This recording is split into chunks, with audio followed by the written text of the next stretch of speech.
దేవుని పరిశుద్ధ నామమునకు స్తుతులు, స్తోత్రాలు, వందనాలు చెల్లిస్తున్నాను. మీ అందరికీ నా వందనాలను ప్రోత్సహిస్తూ బలపరుస్తూ ఆదరిస్తున్నందుకు వందనాలు. మరొక వీడియో చేయడానికి దేవుడు ఇచ్చిన ఆయుష్ను బట్టి, ఆరోగ్యాన్ని బట్టి, జీవాన్ని బట్టి, ఊపిరిని బట్టి ఆయనకి కృతజ్ఞత చెల్లిస్తున్నాను. ప్రకటన గ్రంథం నుంచి మనము సంఘాల గురించి మాట్లాడుకుంటున్నాము. దేవుడు వారితో మాట్లాడుతున్నాడు. ద చర్చ్ ఆఫ్ పెర్గం సంఘం గురించి దేవుని వాక్యము సెలవిస్తుంది. పెర్గాం సంఘం మాట. రెవల్యూషను ప్రకటన 2 అధ్యాయం 12 నుంచి 17 వచనాలు. జయించువానికి మరుగైన మన్నాను భుజింపనెత్తును, మరియు అతనికి తెల్ల రాతినెత్తును, ఆ రాతి మీద చెక్కబడిన ఒక క్రొత్త పేరులను పొందిన వానికే గాని అది మరి ఎవరికి తెలియదు అని దేవుడి వాక్యం సెలవిస్తోంది. పెర్గస్ సంఘపు దూతతో ఇలాగ చెప్పమని, ఇలాగ వ్రాయమని దేవుడు మాట్లాడుతున్నాడు మాట. ఆ సంఘం గురించి మాట్లాడుతున్నాడు. మనం చిన్న ప్రార్థన చేసుకుందాం. అత్యంత మహాపరిశుద్ధుడు, ప్రేమమేడు, కృపాబిడ, దయాబిడమైన ప్రేమ మీ ఎవరించి పాదములకు లెక్కలేని స్థుతులు, స్తోత్రాలు, వందనాలు చెల్లించుకుంటూ సాయంకాలం మీ ప్రార్థనకు వచ్చిన ఆయన వాక్యాన్ని వివరించడానికి నాకు జ్ఞానం సరిపోదు. మీ ఆత్మ నడిపింపు దయచేసి మాతో మాట్లాడి మేము ఎలా ఉండవలనం విశ్వాస జీవితం మాకు నేర్పించి మహిం 10 వేసినప్పుడు ప్రార్థించుకుంటున్నాం తండ్రి. ఆమె ఈ పరిగెసలో ఉన్న సంఘానికి యేసు ఇచ్చిన సందేశం ఏం చెప్తున్నాడంటే, అక్కడ ఆయన తనకు 2 అంచెల పదునైన కత్తి కలిగి ఉన్నవాడిగా ఆయన పేర్కొంటున్నాడు. ఈ విషయం యేసు అధికారాన్ని సూచిస్తుందన్నమాట. ఆయన యొక్క వాక్కు యొక్క శక్తిని తెలియచేస్తుంది. అది సత్యానికి తీర్పు చెప్పగలదు మరియు గ్రహించగలదు. సత్యానికి తీర్పు చెప్పగలదు మరియు గ్రహించగలదు. ఈ వచనం పెర్గము చర్చలోని నిర్దిష్ట సమస్య, అక్కడ ఉన్న సమస్యలు, తప్పుడు బోధలు పట్ల వారు ఎలా సహనంగా ఉంటున్నారో, ఆ సహనాన్ని ఎలా వాళ్ళు పరిష్కరించుకోవడానికి వేదికగా చేసుకొని నిర్దేశిస్తున్నారో కూడా ఇక్కడ చెబుతోంది. అంటే అక్కడ జరిగే బోధన పట్ల వారి సహనాన్ని కూడా గ్రహిస్తున్నట్టుగా చూస్తున్నాం. దేవుడు మాట్లాడుతున్నట్టుగా. పరిశుద్ధ గ్రంథంలో పెర్గానుడుకు అని కూడా పిలుస్తారు. పరిశుద్ధ గ్రంథంలో పెర్గాముస్ అని కూడా పిలుస్తారు. ఇది శక్తివంతమైన ఆధ్యాత్మిక ప్రాముఖ్యతను కలిగి ఉంది. అంటే ఈ సంఘము చాలా శక్తివంతమైంది, ఆధ్యాత్మిక శక్తి కలిగిగా మనం చూస్తాం.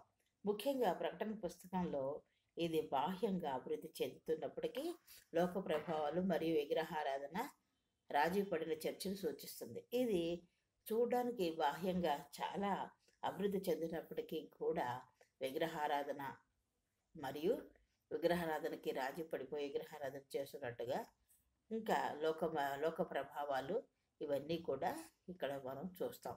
ఈ నగరంలో జ్యూస్ మరియు వైద్యం యొక్క సర్పదేవుడు కలిగి ఉన్నారు. వీళ్ళు సర్పదేవుడి యొక్క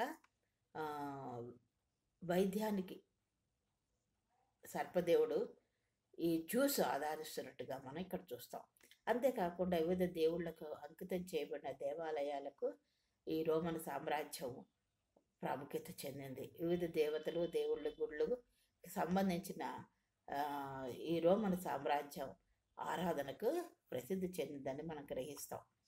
మరి ఈ రాత్రికాల సమయంలో దేవాలయాలు, గుళ్ళు కాదు, నీ హృదయంలో ఏది విగ్రహారాధనగా, దేవుని కంటే ఎక్కువగా ఏది నువ్వు ప్రేమిస్తున్నావు, ఏది అనుసరిస్తున్నావు, దేవుడి కంటే ఎక్కువగా ఏది నువ్వు నీ హృదయంలో కలిగి ఉన్నావు, అది కూడా విగ్రహారాధనే. మనం చాలాసార్లు చెప్పుకున్నాము. మన దైవజనులు కూడా మనకి బోధిస్తూ ఉంటారు. మనలో దేవుని కంటే ఎక్కువ ప్రాముఖ్యత కలిగింది ఏదైనప్పటికీ కూడా అది విగ్రహారాధన కిందకే వస్తుంది. కాబట్టి ఈ రాత్రి కాల సమయంలో నువ్వు నేను ఎలాగున్నామో పరీక్షించుకోవాల్సిన వారమే ఉన్నాం. పెర్గమోస్ అనేది సాతాను సింహాసనం ఉన్న ప్రదేశం అని పరిశుద్ధ గ్రంథం చెప్తోంది. పెర్గమోస్ అనేది ఏంటంటే సాతాను సింహాసనం ఉన్న ప్రదేశంగా పరిశుద్ధ గ్రంథం చెప్తోంది. అంటే దీని అక్షరంగా దీని అర్థం ఏంటంటే సింహాసనం అని కాదు, కానీ ఆ నగరం అన్యమత ఆరాధన కేంద్రంగా మరియు చీకటి శక్తులు సులువుగా పనిచేసే ప్రదేశంగా ఉండేది అని మనం గ్రహించగలం. ఆ నగరం అన్యమత ఆరాధన కేంద్రం మరియు చీకటి శక్తి, అంధకార శక్తులకు చురుకుగా పనిచేసే ప్రదేశంగా ఉండేదని మనం గ్రహించగలం.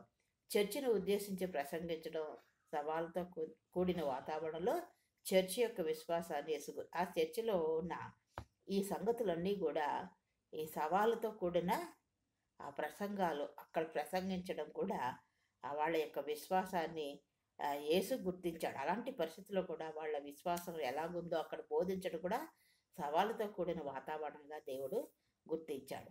వారు ఆయన నామాన్ని అయినప్పటికీ ఆ సంఘస్థులు ఆయన నామాన్ని గట్టిగా పట్టుకున్నట్లుగా మనం చూస్తాం.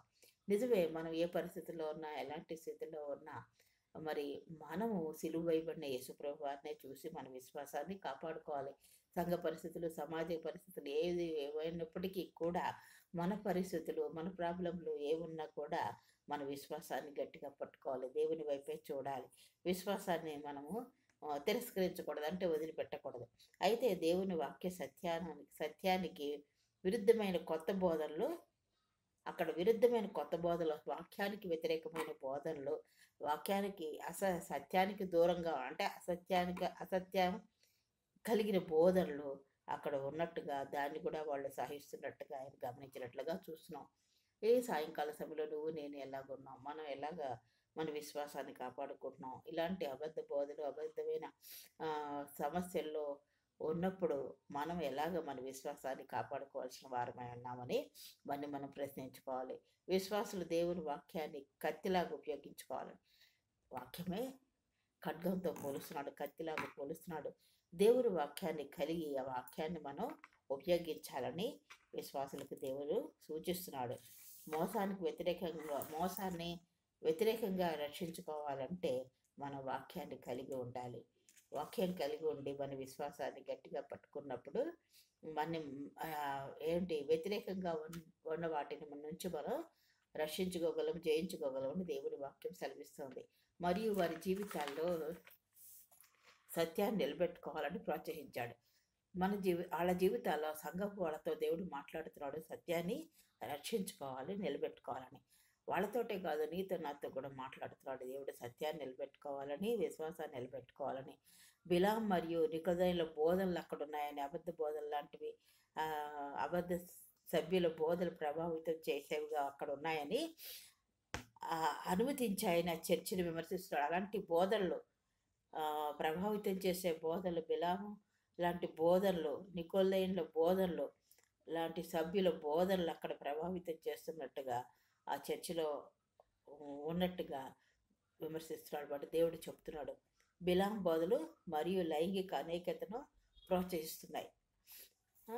ప్రోత్సహిస్తున్నట్టుగా వాళ్ళని మందలిస్తున్నారు. ఒక రకంగా దేవుడు వాళ్ళని బిలాం బోధలు ఉన్నాయని, నికోలైట్ల బోధలు ఉన్నాయని, వాళ్ళ సభ్యులను చర్చి సభ్యులను ప్రభావితం చేసేవిగా ఉన్నాయని, అలాంటివి అనుమతించారని ఆ చర్చి సభ్యులని, చర్చి వాళ్ళని విమర్శిస్తున్నాడట దేవుడు. మరి ఈ రాత్రికాల సభ్యులో నువ్వు నేను ఎలాగున్నాం? మరి మనము ఏవి బోధ విన్నామో ఆ బోధల్లో నిలకడగా విశ్వాస జీవితంలో ఉండాలి. అందుకే వాళ్ళతో ఏం చెప్తున్నాడు? పశ్చాత్తాపం కలిగి ఉండమంటున్నాడు. లేకపోతే దైవికమైన తీర్పు ఉంటుంది. పశ్చాత్తాపం పడు, క్షమాపణ కోరుకోని దేవుని వాక్యం సెలవిస్తుంది. దైవికమైన తీర్పు ఉంటుంది. సోదరుని జయించాలని చెప్తున్నాడు. నమ్మకంగా ఉంటే దాచిన మన్నా, అంటే ఆధ్యాత్మిక పోషణ వాక్యంతో పోషిస్తాడని, అంతేకాకుండా ఈ లోక సంబంధమైన ఆశీర్వాదాలతో కూడా ఆయన పోషిస్తాడని దేవుని వాక్యం సెలవిస్తుంది. తెల్లరాయిని పొందుతారని, అంటే కొత్త గుర్తింపును కలిగి ఉంటారని దేవుని వాక్యం సెలవిస్తుంది. కాబట్టి నువ్వు నేను ఎలాగున్నాము ఈ రాత్రికాలం, మనం ఎలాగున్నాం, వాళ్ళనే ఆ సంఘంతో, వారి పెరుగా సంఘంతో మాట్లాడినప్పుడు మన విశ్వాసం ఎలా ఉంది, మన క్రియలు ఎలా ఉన్నాయి, మన విశ్వాస జీవితం ఎలా ఉన్నాయి, మనలో ఆయనకు ఆయాసకరమైన వాటిని మనం తీసేసుకుంటున్నామా, పశ్చాత్తాపడుతున్నామా, మరి ఆయన తీర్పుకు మనం ఎప్పటికప్పుడు మనం సరి చేసుకుంటూ మరి దైవికమైన తీర్పులోకి మనం వెళ్తున్నామా, అంటే ఆయన తీర్పిస్తాడని భయభక్తులతో మనం ఉన్నామా, సోదరుని జయించాలని చెప్తున్నాడు. అప్పుడు కొత్త గుర్తింపు, క్రీస్తుని విశ్వసించినప్పుడు గౌరవం, ఇవన్నీ పొందుతారని దేవుని వాక్యం చెప్తోంది.